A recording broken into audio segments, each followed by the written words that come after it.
नमस्कार मित्रों, मैं महाराज कुमार गुप्ता आज के इस म्यूजिक क्लास में मित्रों आपको स्वागत करते हैं। जितने भी बच्चे बीपीएससी टीआरई 3.0 की तैयारी कर रहे हैं या फिर एस्टेट 2024 की बच्चों तैयारी कर रहे हैं, उनके लिए यह क्लास अति महत्वपूर्ण होने वाला बच्चों।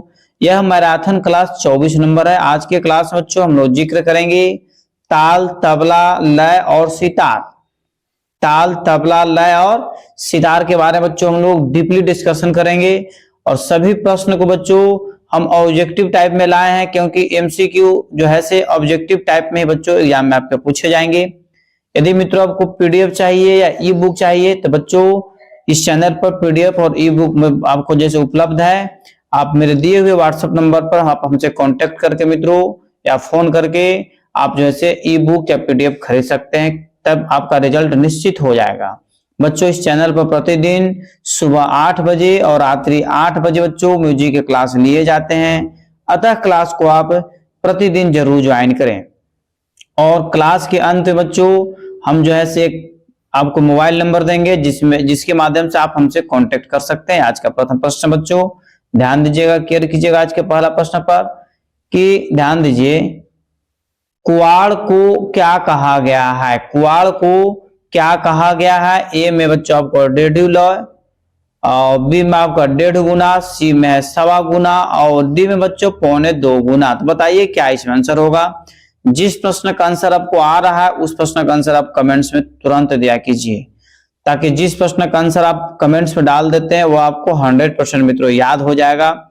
तो बच्चों प्रश्न है कि कुआड़ को क्या कहा गया है, तो आपको बताते चले कि कुआड़ को बच्चों 1.25 गुना कहा गया, 1.25। मतलब ऑप्शन नंबर सी आपका क्या है?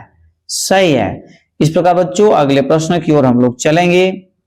ध्यान दीजिएगा, मार्ग ताले कितनी है? मार्ग ताले कितनी है? ए में बच्चों आपका जो है 3 है, बी में 4 है, सी में 5 है, डी में 6 है। बच्चों कमेंट्स में फटाफट आंसर दिया कीजिए कि मार्ग ताले कितनी है। जिस प्रश्न का आंसर आपको याद है उस प्रश्न का आंसर आप कमेंट्स में तुरंत दिया कीजिए, ताकि 100% आपको सभी प्रश्नों पर पकड़ हो जाए। तो बच्चों आपको बताते चले कि मार्ग तालों की कुल संख्या जो है 5 है। कितना है? 5 कहने का मतलब है कि ऑप्शन नंबर सी आपका क्या है? सही है। इस प्रकार बच्चों अगले प्रश्न की ओर हम लोग चलेंगे। अगला प्रश्न है, केयर कीजिएगा बारीकी से, कि देसी ताले कितनी है? देसी ताले कितनी है? ए में मित्रों आपका ऑप्शन है 3, बी में है 6, सी में है 5 और डी में आपका है 4। तो बताइए मित्रों क्या आंसर होगा कि देसी ताले कितनी है? तो मित्रों आपको बताते चले कि देसी तालों की कुल संख्या जो है 3 बताया गया है। कितना बताया गया है? देसी तालों कुल संख्या कितना मित्रों? 3 है। इस प्रकार हम लोग अगले प्रश्न की ओर चलेंगे। अगला प्रश्न मित्रों, अक्षर काल का सूक्ष्म विभाजन क्या कहलाता है? अक्षर काल का सूक्ष्म विभाजन क्या कहलाता है? ए में आपका मित्रों मार्ग है, बी में कला है, सी में यति है और डी में आपका अंग है। तो बताइए बच्चों क्या आंसर होगा कि अक्षर काल का सूक्ष्म विभाजन क्या कहलाता है?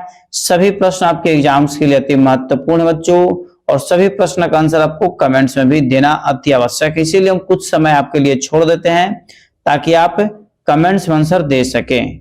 तो बच्चों अक्षर काल का सूक्ष्म विभाजन जो कहलाता है आपको बताते चले कि यति कहलाता है। क्या कहलाता है? यति। मतलब ऑप्शन नंबर सी आपका क्या है?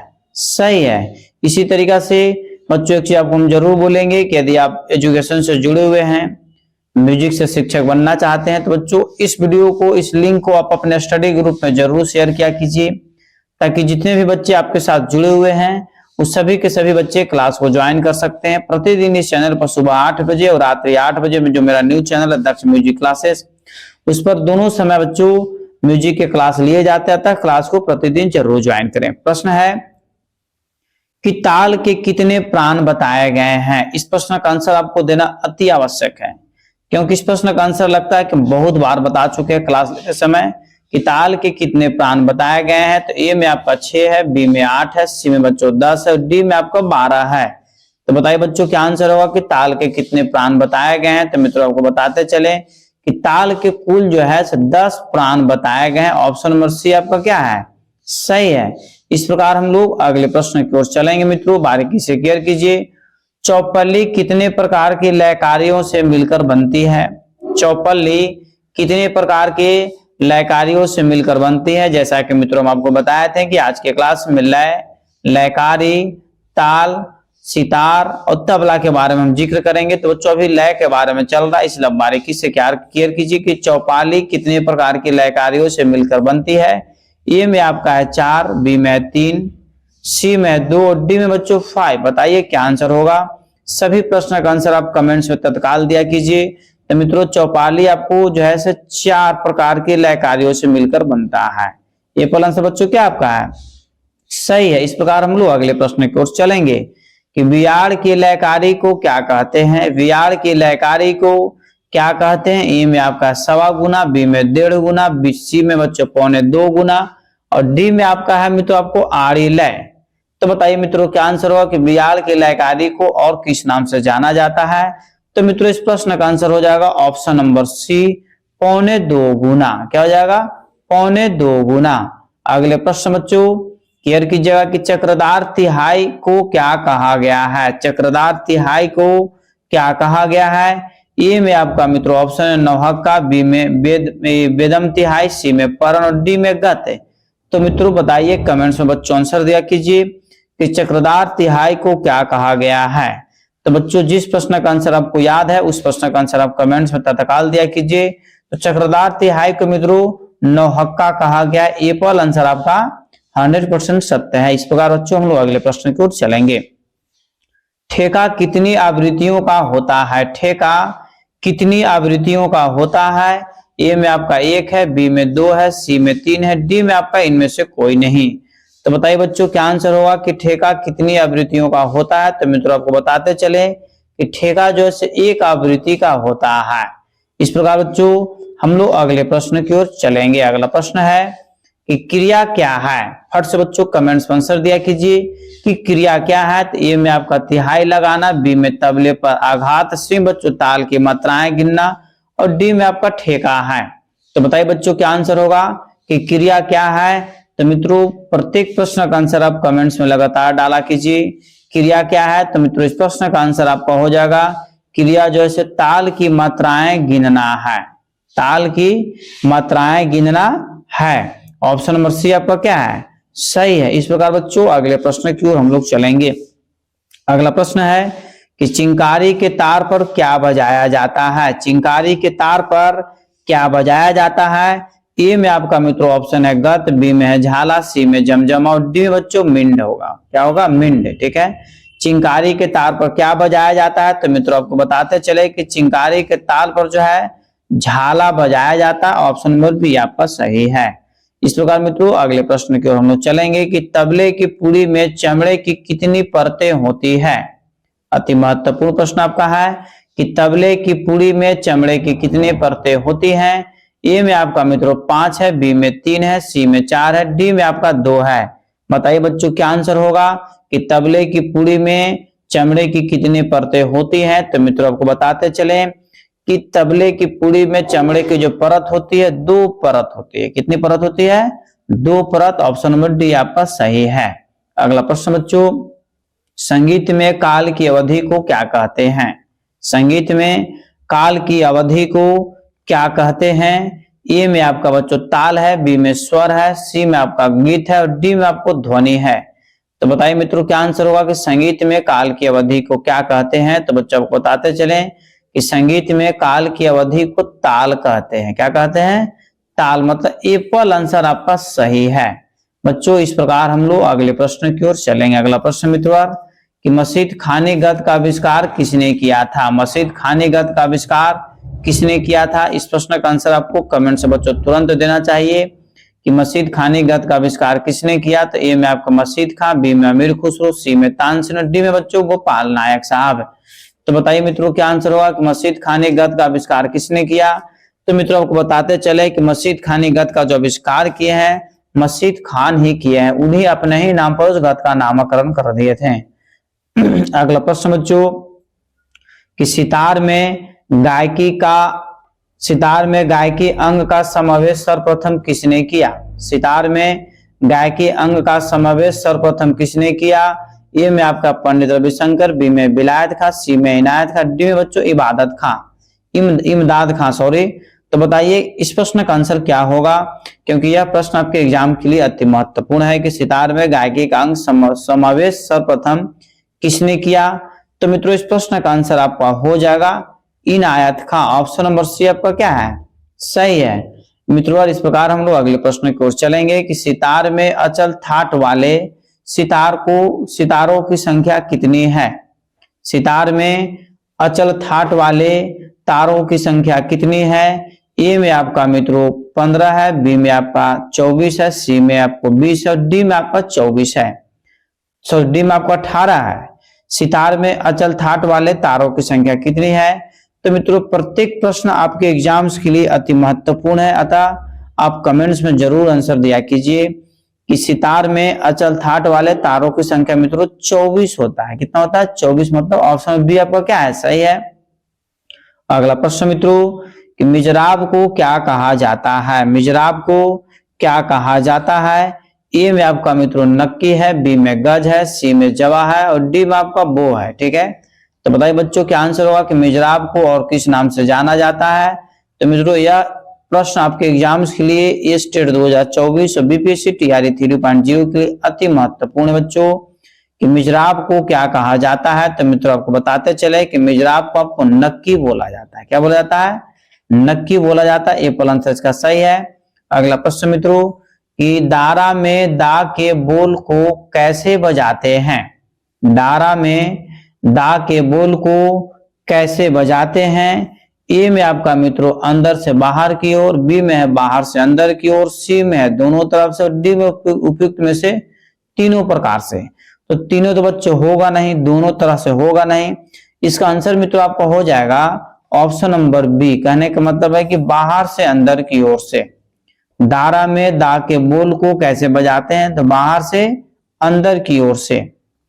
इतने सारे बच्चे एक साथ मिलकर कमेंट्स में आप लोग आंसर दे रहे हैं, इसके लिए सभी को धन्यवाद। ठीक है, और एक चीज आपको जरूर बोल रहे हैं कि चैनल को लाइक जरूर करें बच्चों और अपने स्टडी ग्रुप में इसे जरूर शेयर कर दें ताकि सभी बच्चे एक साथ क्लास को ज्वाइन कर सके। प्रश्न मित्रों कि तोड़ा किस लय में बजाया जाता है। तोड़ा किस लय में बजाया जाता है। ए में आपका विलंबित लय है, बी में आपका मध्य लय है, सी में द्रुत लय है, डी में बच्चों अति द्रुत लय है। तो बताइए मित्रों क्या आंसर होगा कि तोड़ा किस लय में बजाया जाता है। तो मित्रों आपको बताते चले कि तोड़ा जो है आपको द्रुत लय में बजाया जाता है। किस लय में बजाया जाता है, तोड़ा जो है मित्रों आपको द्रुत लय में। ऑप्शन नंबर सी इसका आंसर क्या है, सही है। इस प्रकार मित्रों हम लोग अगले प्रश्न की ओर चलेंगे कि ताल गति के लिए कितने ग्रह बताए गए हैं। ताल गति के लिए कितने ग्रह बताए गए हैं। ए में आपका 1 है, बी में 2 है, सी में 3 और डी में बच्चों 4 है। तो बताइए मित्रों क्या आंसर होगा कि ताल गति के लिए कितने ग्रह बताए गए हैं। तो मित्रों यह प्रश्न आपके एग्जाम्स के लिए अति महत्वपूर्ण है कि ताल गति के लिए ग्रहों की कुल संख्या 2 बताया गया है। कितना बताया गया है, 2। मतलब ऑप्शन नंबर बी आपका सही है। इस प्रकार मित्रों अगले प्रश्न की ओर हम लोग चलेंगे। ध्यान दीजिएगा कि आड़ी लय किसे कहते हैं। आड़ी लय मतलब किसको बोला जाता है, 3 गुना को या दुगनी लय को या डेढ़ी लय को कि सवाई लय को। बताइए मित्रों क्या आंसर होगा कि आड़ी लय जो है से किसको कहा जाता है। तो मित्रों यह प्रश्न आपके एग्जाम्स के लिए अति महत्वपूर्ण है कि आड़ी लय जो से 1.5 गुना लय को बोला जाता है। 1.5 कहिए या 3/2 कहिए। ठीक है, इस प्रकार बच्चों अगले प्रश्न की ओर हम लोग चलेंगे। अगला प्रश्न मित्रों केयर कीजिएगा बारीकी से कि यदि 3 ताल की बंदिश का उठान 7वीं मात्रा से है तो मुखड़ा कितनी मात्राओं का होगा। मुखड़ा कितनी मात्राओं का होगा।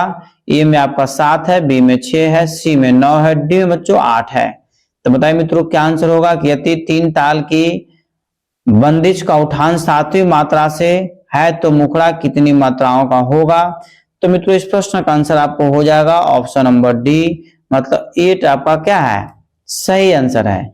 इस प्रकार बच्चों अगले प्रश्न की ओर हम लोग चलेंगे कि 2 भिन्न तालों के मिश्रण से निर्मित ताल को क्या कहते हैं। ए में आपका है देसी ताल, बी में है सालग ताल, सी में बच्चों 3 ताल और डी में ब्रह्मा ताल। तो बताइए मित्रों क्या आंसर होगा कि 2 भिन्न तालों के मिश्रण से निर्मित ताल को क्या कहते हैं। तो मित्रों इस प्रश्न का आंसर आपको हो जाएगा देसी ताल बोलते हैं। एप्पल आंसर आपका सही है। क्या बोलते हैं, देसी ताल। ठीक है, इस प्रकार मित्रों हम लोग क्वेश्चन नंबर 25 की ओर प्रस्थान करेंगे कि ताल क्रिया के अंतर्गत निःशब्द क्रिया के अतिरिक्त क्रिया का नाम बताइए। ए में आपका मित्रों सन्निपात क्रिया, बी में मार्ग क्रिया, सी में शब्द क्रिया और डी में अंग क्रिया। बताइए मित्रों क्या आंसर होगा कि ताल क्रिया के अंतर्गत निःशब्द क्रिया के अतिरिक्त क्रिया का नाम बताएं। मित्रों यह प्रश्न आपके लिए एग्जाम्स के लिए महत्वपूर्ण है क्योंकि यह प्रश्न एग्जाम में आपको पूछा हुआ प्रश्न है।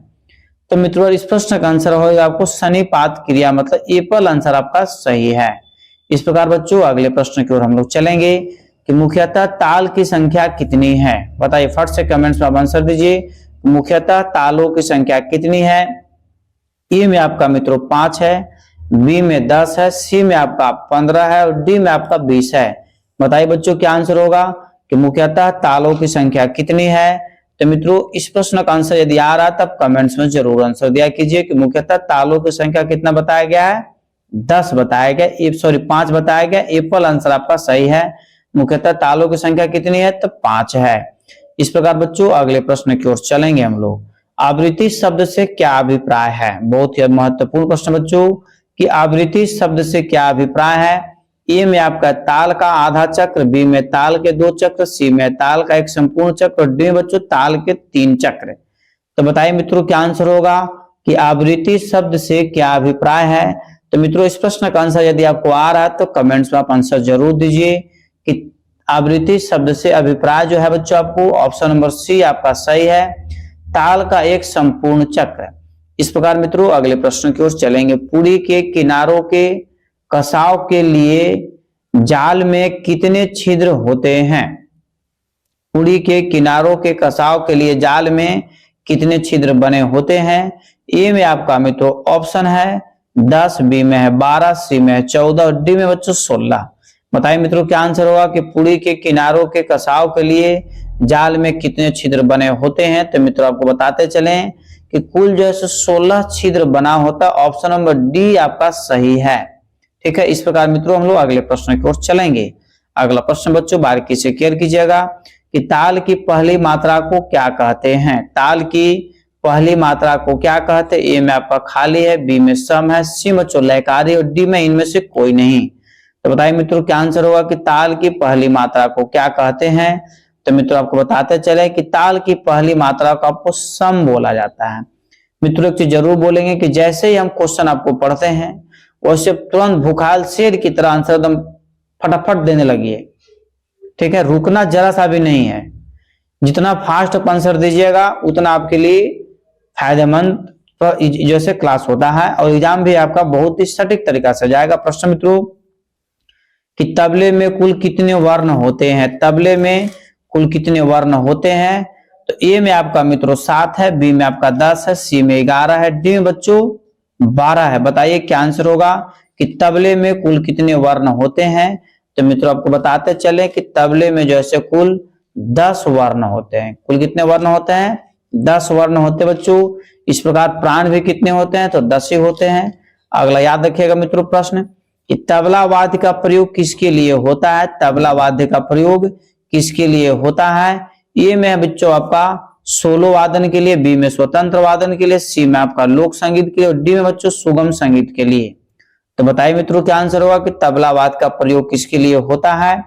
तो मित्रों आपको बताते चले कि तबलावाद का जो प्रयोग होता है सोलो वादन के लिए होता है। एप्पल आंसर आपका सही है। इस प्रकार हम लोग अगले प्रश्न की ओर चलेंगे। कर्नाटक ताल पद्धति की कितनी मुख्यतः तालें होती है। कर्नाटक ताल पद्धति की कितनी मुख्यतः तालें होती है। ए में आपका बच्चों ऑप्शन है 4, बी में है 5, सी में 6, डी में है 7 है। बताइए बच्चों क्या आंसर होगा कि कर्नाटक ताल पद्धति की कितनी मुख्यतः तालें होती है। तो मित्रों इस प्रश्न का आंसर आपका हो जाएगा कि कर्नाटक ताल पद्धति की मुख्यतः 5 ताल होती है। ऑप्शन नंबर बी आपका क्या है, सही है। इस प्रकार बच्चों अगले प्रश्न की ओर हम लोग चलेंगे। सितार में सर्वप्रथम तरखे किसने लगाई। बहुत अच्छे प्रश्न बच्चों, और हम बताया भी थे कि सितार और तबला के बारे में भी इस क्लास में हम जिक्र करेंगे। तो प्रश्न आना शुरू हो गया है कि सितार में सर्वप्रथम तरखे किसने लगाई। ए में आपका बच्चों ऑप्शन इनायत खां, बी में विलायत खां, सी में बच्चों बलराम पाठक और डी में इमदाद खां। तो बताइए बच्चों क्या आंसर होगा। फटाफट बच्चों कमेंट्स में आंसर दिया कीजिए कि सितार में सर्वप्रथम तरके किसने लगाई? तो बच्चों आपको बताते चले कि सितार में सर्वप्रथम तरके लगाने का जो काम किए थे इमदाद खां किए थे। ऑप्शन नंबर डी आपका सही है। इस प्रकार बच्चों क्वेश्चन नंबर 34 की ओर हम लोग चलेंगे। सितार का दूसरा तार क्या कहलाता है? सितार में कुल जो है 7 तार होता है। तो प्रश्न है कि सितार का दूसरा तार क्या कहलाता है? ए में बच्चों आपका ऑप्शन है बाज, बी में है जोड़े, सी में घसीट और डी में बच्चों जमजम। बताइए क्या आंसर होगा कि सितार का दूसरा तार क्या कहलाता है? तो मित्रों सितार का दूसरा तार को हम लोग जो बोलते हैं जोड़े बोलते हैं। ऑप्शन नंबर बी आपका सही है। अगला प्रश्न मित्रवर कि चल थाट के सितार में पर्दों की संख्या कितनी होती है? पर्दों यहां पर होगा। चल थाट के सितार में पर्दों की संख्या कितनी होती है? ए में आपका मित्रों ऑप्शन है 13 से 15, बी में 16 से 19, सी में बच्चों 20 से 21 और डी में आपको है 22 से 24 है। मित्रों फट से आप कमेंट से आंसर दिया कीजिए ताकि सभी प्रश्न आपके एग्जाम में यदि पूछे जाएं तो सभी प्रश्न का आंसर आप कमेंट्स में तत्काल दे सकें और एग्जाम में आप भरपूर तरीका से बना करके आ सके ताकि आपका मन मिजाज खुश रहेगा। यदि एग्जाम आपका अच्छा जाएगा तो निश्चित आपका रिजल्ट हो जाएगा। तो चल थाट में सितार में पर्दों की संख्या कितनी होती है? तो मित्रों आपको बताता चला कि पर्दों की संख्या जो 16 से 19 के बीच होती है। ऑप्शन 16 से 19 मतलब ऑप्शन और बी आपका क्या है? सही है। ठीक है बच्चों, इस प्रकार अगले प्रश्न की ओर चलेंगे। सितार को बजाते समय दाएं हाथ में क्या प्रयोग होता है? सितार को बजाते समय दाएं हाथ में क्या प्रयोग होता है? ए में आपका मित्रों मिजराब है, बी में नक्की है, सी बच्चों जवा है और डी में आपका पत्ती है। तो बताइए बच्चों क्या आंसर होगा कि सितार को बजाते समय दाएं हाथ में क्या प्रयोग होता है? अर्थात कहने का मतलब कि सितार किससे बजाया जाता है? तो बच्चों आपको बताते चलें कि इस प्रश्न का आंसर आपको कमेंट्स में तुरंत देना चाहिए क्योंकि बहुत बार हम इस प्रश्न का आंसर आपको बता चुके हैं कि सितार बच्चों आपको मिजराब से बजाया जाता है। ऑप्शन नंबर ए आपका क्या है? सही है। मित्रों एक आवश्यक सूचना है कि शिवानी मैम जैसे आर्ट ऑफ टीचिंग जो क्लास ले रही हैं उस क्लास को आप प्रतिदिन जरूर ज्वाइन करें क्योंकि आर्ट ऑफ टीचिंग से जो है से प्रतिदिन जो है आपको प्रश्न जैसे एग्जाम में 30 नंबर के प्रश्न आएंगे तो उसको भी आपको क्वालिफाई करना, उसमें भी नंबर यदि आपको आ जाता है तो निश्चित है कि कुछ आपको सपोर्ट मिलेगा। ठीक है, शिवानी मैम जैसे प्रतिदिन आपको क्लास में जो है आर्ट ऑफ टीचिंग का ले रही हैं, बाल विकास का ले रही हैं, अतः क्लास को प्रतिदिन जरूर ज्वाइन करें। आप क्लास जैसे बहुत ही मेहनत तरीका से बेचारी बनाती हैं, अतः इनके क्लास को ज्वाइन करके इनको सपोर्ट करें और इनके क्लास को भी अधिक से अधिक स्टडी ग्रुप में शेयर करें क्योंकि जितने भी सब्जेक्ट से बच्चों स्टेट बच्चे तैयारी कर रहे हैं सभी में 30 नंबर का जो है आर्ट ऑफ टीचिंग पूछेगा। बाल विकास का क्वेश्चन सभी सब्जेक्ट के लिए अनिवार्य है। ठीक है, इसलिए म्यूजिक का तो आप लोग पढ़ ही रहे हैं, जीके जीएस पढ़ ही रहे हैं, आर्ट ऑफ टीचिंग भी पढ़ना आपके लिए क्या है? अति आवश्यक है। बताइए, यही आपको शिवानी मैम है, आपको प्रतिदिन जो है क्लास लेती है। इस प्रकार मित्रों हम लोग अगले प्रश्न की ओर चलेंगे। अगला प्रश्न मित्रों कि चिंकारी का तार किस स्वर में मिलाया जाता है? बताइए फट से कमेंट्स में आप आंसर दीजिए कि चिंकारी का तार जो है किस स्वर में मिलाया जाता है? ए में आपका ऑप्शन है मंद्र, बी में मध्य, सी में बच्चों तार सड़ज और डी में है गंधार। बताइए बच्चों क्या आंसर होगा कि चिंकारी का तार जो है से किस स्वर में मिलाया जाता है? प्रत्येक प्रश्न का आंसर आप कमेंट्स में जरूर दिया कीजिए ताकि सभी प्रश्न आपके एग्जाम में आए तो आप बना सकें। तो मित्रों इस प्रश्न का आंसर हो जाएगा ऑप्शन नंबर सी, तार सड़ज में मिलाया जाता है। अगला प्रश्न बच्चों बारीकी से केयर कीजिएगा, ध्यान दीजिए कि सितार में आलाप जोड़ तथा झाला वादन के पश्चात कौन सी गत बजाई जाती है? ए में आपका विलंबित ख्याल, बी में मस्जिद खानी गत, सी में बच्चों राजा खानी गत और डी में आपका द्रुत लय। तो बताइए मित्रों क्या आंसर होगा? फर्स्ट से बच्चों कमेंट से आप आंसर दिया कीजिए। सितार में आलाप जोड़ तथा झाला वादन के पश्चात कौन सी गत बजाई जाती है? तो मित्रों को बताते चलें इस प्रश्न का आंसर आपको हो जाएगा ऑप्शन नंबर बी, मस्जिद खानी गत है। अगला प्रश्न बच्चों कि दिल्ली बाज में प्रायः कितनी उंगलियों का प्रयोग किया जाता है? दिल्ली बाज में प्रायः कितनी उंगलियों का प्रयोग किया जाता है? ए में बच्चों आपका है 2, बी में 3, सी में 4, डी में आपका 1। तो बताइए बच्चों क्या आंसर होगा कि दिल्ली बाज में प्रायः कितनी उंगलियों का प्रयोग किया जाता है? तो मित्रों आपको बताते चलें कि दिल्ली बाज में प्रायः 2 उंगलियों का प्रयोग किया जाता है। ऑप्शन नंबर ए पर आपका सही है। बच्चों अगले प्रश्न की ओर चलेंगे हम लोग कि किस ताल में 10 मात्राएं होती है? किस ताल में 10 मात्राएं होती है। ए में आपका धमार है, बी में आड़ा 4 ताल है, बी में बच्चों झप ताल और सी में आपका 3 ताल है। बच्चों इस प्रश्न का आंसर आपको कमेंट्स में देना अति आवश्यक है, क्योंकि इस प्रश्न का आंसर हम बहुत बार बता चुके हैं कि किस ताल में 10 मात्राएं होती है। तो मित्रों आपको बताते चले कि झप ताल में आपको 10 मात्रा होती है। इस प्रकार मित्रों अगले प्रश्न की ओर हम लोग चलेंगे। संगीत की दृष्टि से जिस मात्रा या स्थान पर बोल बजाकर या ताल लगाकर प्रहार किया जाता है उसे क्या कहते हैं। ए में आपका बच्चों ठोकर है, बी में आघात है, सी में लयकारी है, डी में आपको आड़ है।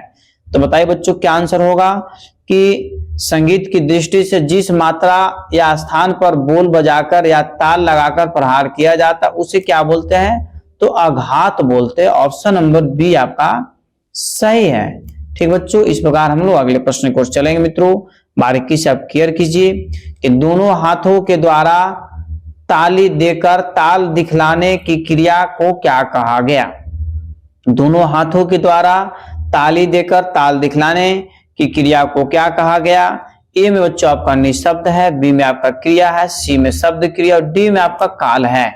तो बताइए बच्चों क्या आंसर होगा कि दोनों हाथों के द्वारा ताली देकर ताल दिखलाने की क्रिया को क्या कहा गया है। तो बच्चों आपको बताते चले किस प्रश्न का आंसर आपको हो जाएगा शब्द क्रिया। ऑप्शन नंबर सी आपका क्या है, सही है। इस प्रकार बच्चों अगले प्रश्न की ओर हम लोग चलेंगे कि कुआड़ी लय से क्या अभिप्राय है। ए में आपका सवाई है, बी में 1.5 गुनी है, सी में तो दुगुनी है और डी में आपका 3 गुनी है। इतना आपको बताते चले बच्चों कि लय से संबंधित आपको प्रश्न एग्जाम में आएंगे ही आएंगे। इसलिए बच्चों आज के क्लास में लोग जिक्र कर रहे हैं लय, आड़ी, कुआड़ी, ताल, सितार और तबला।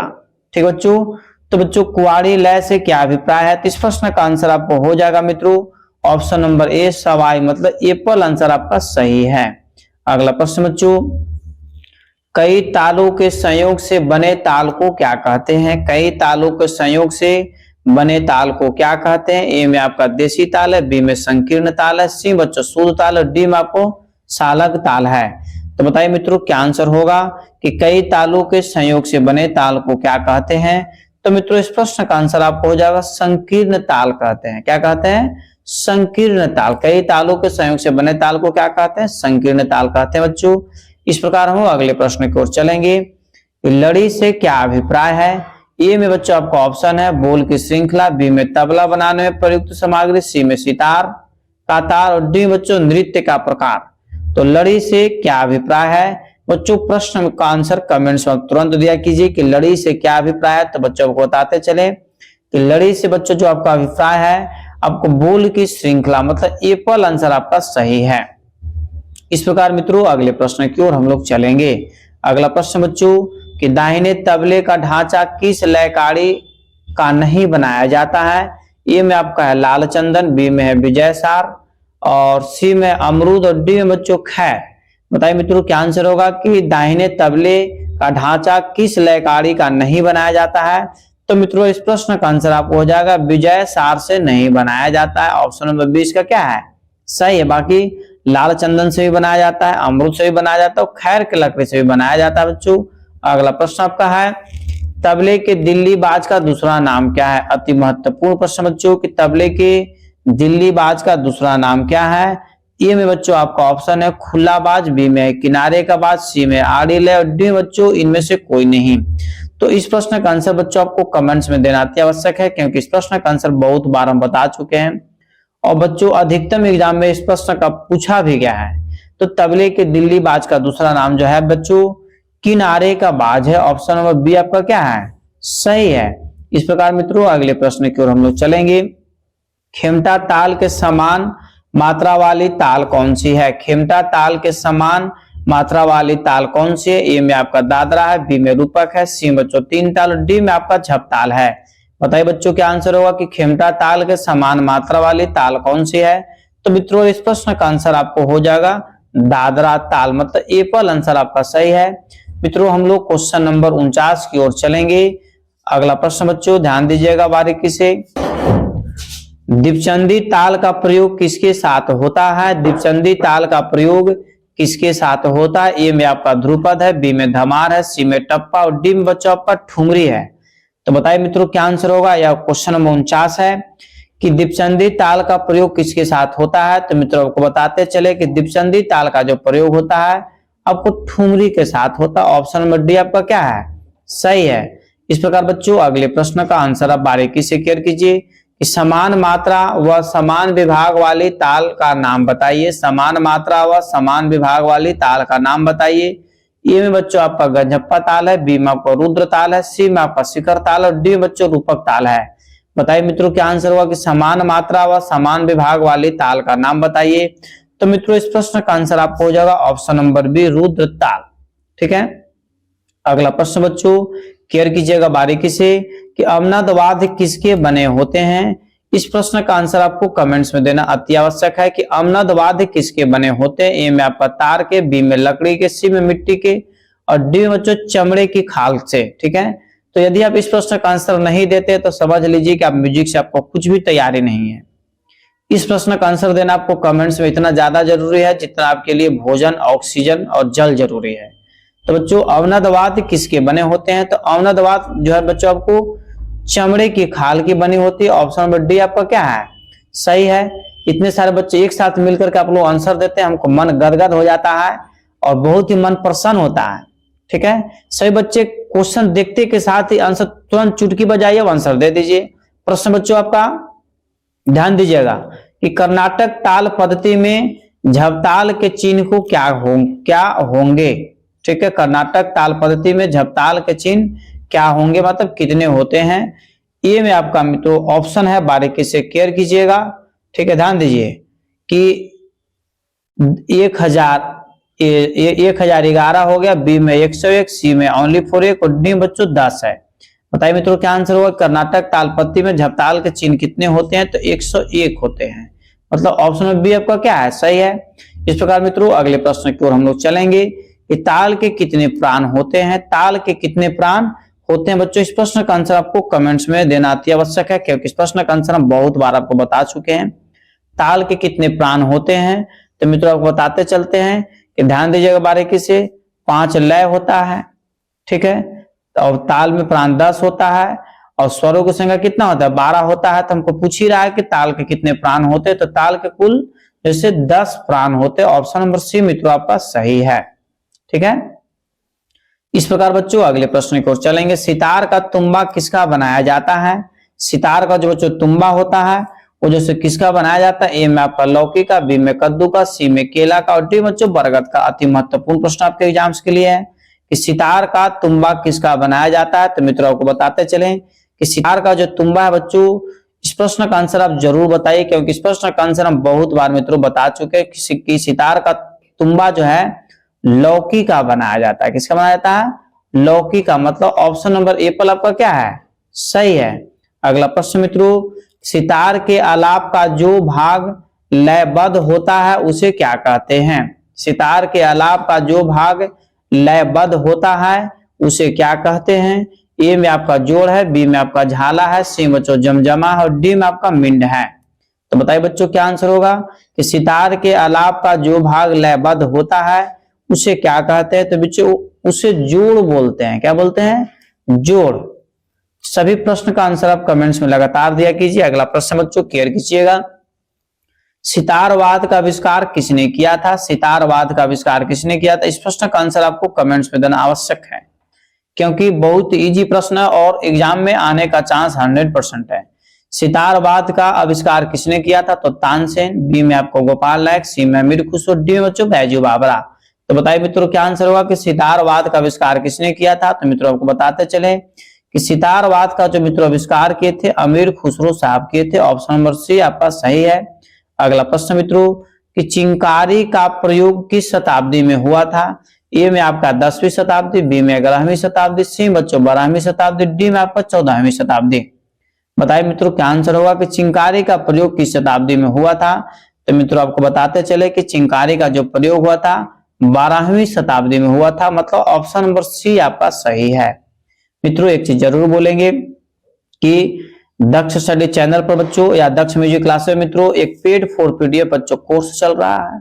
आप बच्चों इस नंबर के माध्यम से आप जैसे ध्यान दीजिएगा बारीकी से, आप हमसे पीडीएफ खरीद सकते हैं और ई बुक बच्चों खरीद सकते हैं, जिससे कि आपको तैयारी करने में और ज्यादा मदद मिलेगा। ठीक बच्चों, आप इस नंबर पर आप हमसे कांटेक्ट करें, फोन करें, आपको तत्काल बच्चों पीडीएफ प्रोवाइड करवा दिया जाएगा। सितार में मुख्य कितने तार होते हैं? सभी बच्चे का आंसर सही आया है।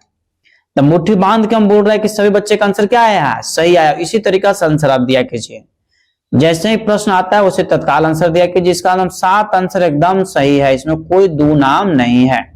ठीक बच्चों, इस प्रकार हम लोग अगले प्रश्न पर ध्यान देंगे। बाज के तार पर पखावज के बोल पर आधारित रचना को बजाने की क्रिया को क्या कहते हैं? ए में आपका लड़ंत है, बी में लड़ी है, सी में आपको गुत्थी है, डी में बच्चों छूट है। तो बताइए मित्रों क्या आंसर होगा कि बाज के तार पर पखावज के बोल पर आधारित रचना को बजाने की क्रिया को क्या कहते हैं? तो मित्रों इस प्रश्न का आंसर होगा लड़ंत बोलते हैं। एप्पल आंसर आपका सही है। इस प्रकार बच्चों अगले प्रश्न की ओर हम लोग चलेंगे कि सितार के पहले तार को क्या कहते हैं? ए में आपका बाज है, बी में जमजमा है, सी में झाला है, जी बच्चों आपका जोड़ है। तो बताइए मित्रों क्या आंसर होगा कि सितार के पहले तार को क्या कहते हैं? तो बच्चों आपको बताते चले कि सितार के दूसरे तार को जोड़ बोले थे, तो पहला तार को बच्चों बाज बोला जाता है। क्या बोला जाता है? बाज बोला जाता है। अगला प्रश्न बच्चों, अधिकांश सितार में तरब की तारों की संख्या कितनी होती है? अर्थात सितार में तरबों की संख्या कितनी होती है? मित्रों इस प्रश्न का आंसर आप कमेंट्स में जरूर दीजिए, और क्योंकि बहुत ही इजी प्रश्न है। ठीक है, और मित्रों कोर्स आप जरूर खरीद लीजिए, कोर्स आपको खरीदना आवश्यक है। 9955081059 इस नंबर पर बच्चों आप हमसे कांटेक्ट करें, आपको तत्काल पीडीएफ प्रोवाइड करवा दिया जाएगा। तो अधिकांश सितार में तरबों की संख्या कितना होता है? 11 होता है। सभी बच्चे का आंसर बहुत ही सही तरीका से सटीक है, इसके लिए सभी को धन्यवाद। अगला प्रश्न बच्चों कि मस्जिद खाने गत के बोल किस लय में बजाए जाते हैं? ए में आपका विलंबित लय, बी में मध्य लय, सी में द्रुत लय, डी में बच्चों इनमें से कोई नहीं। तो बताइए मित्रों क्या आंसर होगा कि मस्जिद खाने गत के बोल किस लय में बजाए जाते हैं? तो मित्रों इस प्रश्न का आंसर हो जाएगा विलंबित लय। एप्पल आंसर आपका सही है। एप्पल आंसर आपका क्या है? सही है। मित्रों इस प्रकार हम लोग क्वेश्चन नंबर अगले की ओर चलेंगे। अगला प्रश्न मित्रों कि सितार में ध्यान दीजिएगा, सितार में किस नंबर का तार चिंकारी का तार होता है? सितार में कुल जैसे 7 तार होता है।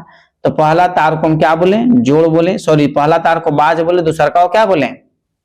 बताइए, दूसरा का को जोड़ है। परंतु यहाँ पर पूछ रहा है कि किस सितार में किस नंबर के तार का चिंकारी का तार होता है? ए में 1, 2, 5 और 6। बताइए बच्चों क्या आंसर होगा? फट से बच्चों कमेंट्स में आंसर दिया कीजिए। तो छठा नंबर तार को हम लोग चिंकारी का तार बोलते हैं। ठीक है, ऑप्शन नंबर डी क्या है?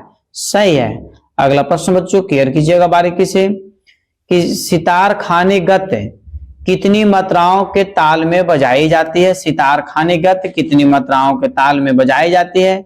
ए बच्चों आपको 12 है, बी में 14 है, सी में 16, डी में आपका 18 है।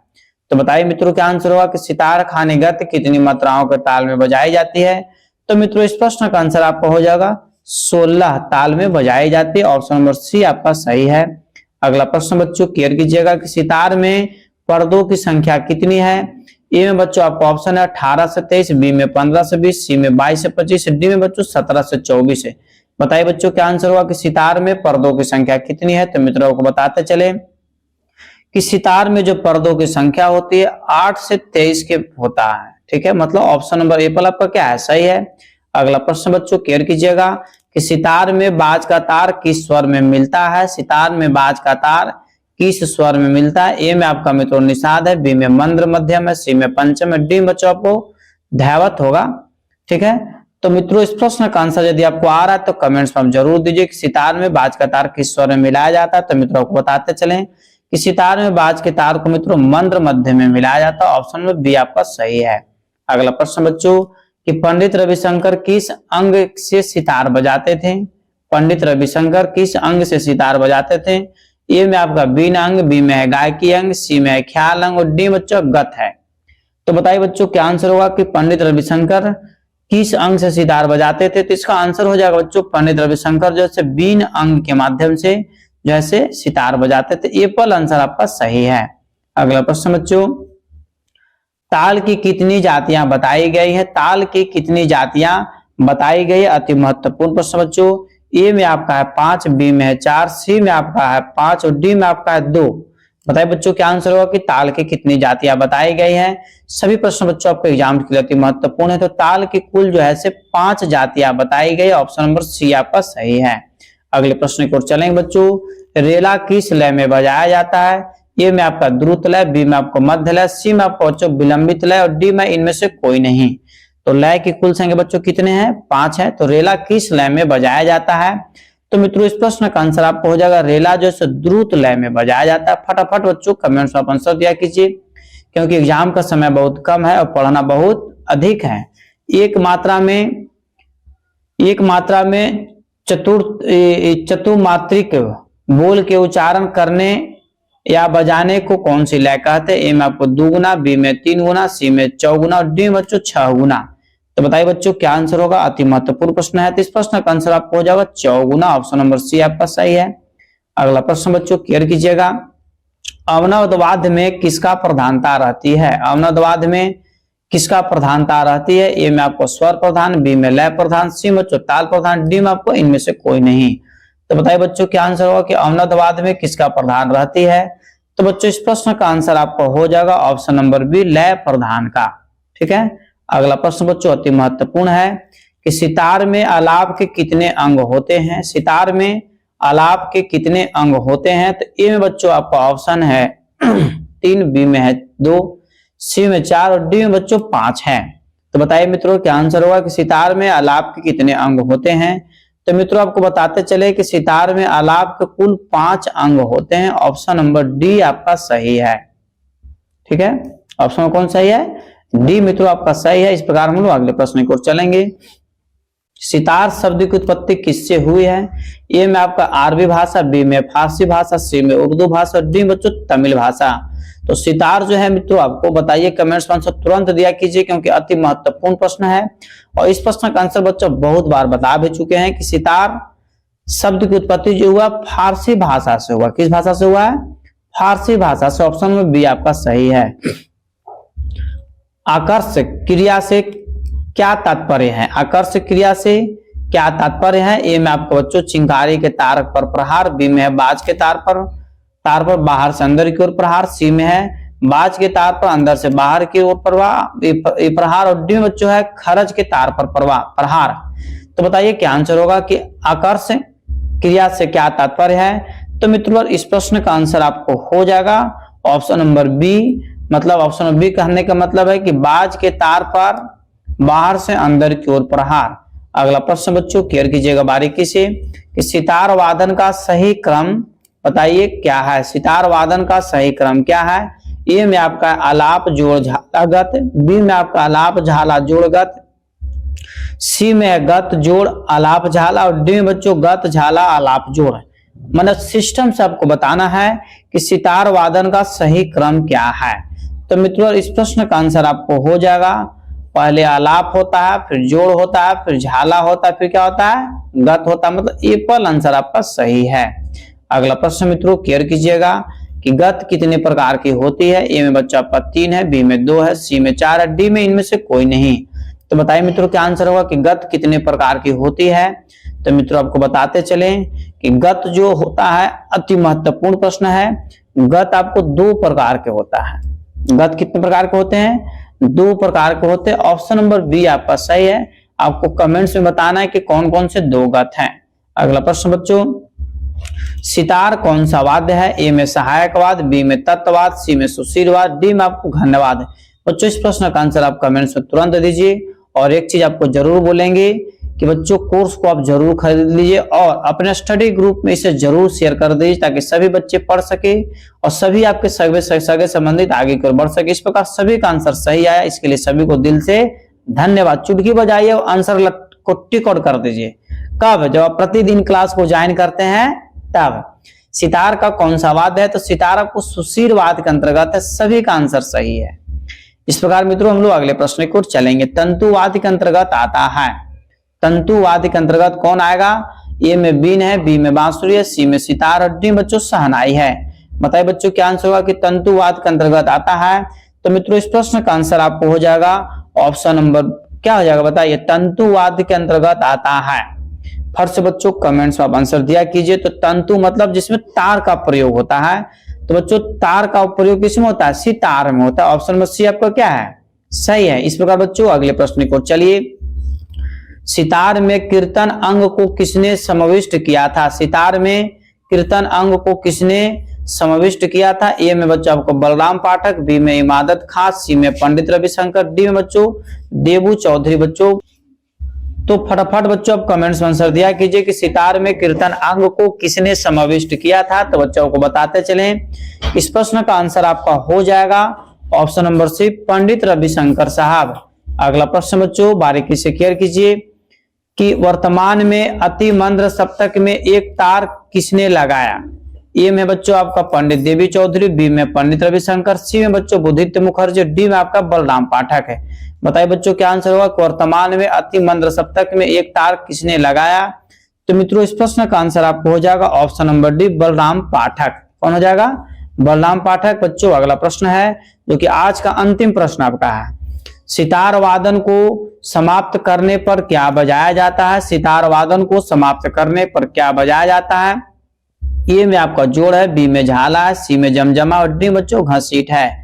तो बताइए मित्रों क्या आंसर होगा कि सितार वादन को समाप्त करने पर क्या बजाया जाता है? तो मित्रों इस प्रश्न का आंसर आपका हो जाएगा झाला बजाया जाता। ऑप्शन नंबर बी आपका क्या है?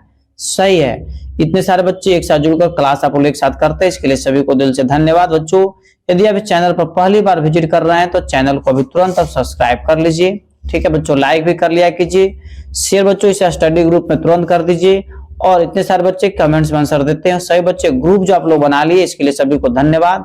बच्चों ये कोर्स चल रहा है ऑनलाइन, जिसके माध्यम से बच्चों आप ई बुक और पीडीएफ आप हमसे खरीद सकते हैं। या स्टेट की तैयारी कर रहे हैं, बीपीएससी की तैयारी कर रहे हैं, डीएसएसबी की नेट का या केवीएस या ईएमआरएस के बच्चों जितने बच्चे तैयारी कर रहे हैं उनके लिए यह क्लास अति महत्वपूर्ण है। कोर्स को जरूर खरीद लें। तब तक के लिए स्वस्थ रहिए, मस्त रहिए। एक बार प्रेम से बोलिए भारत माता की जय।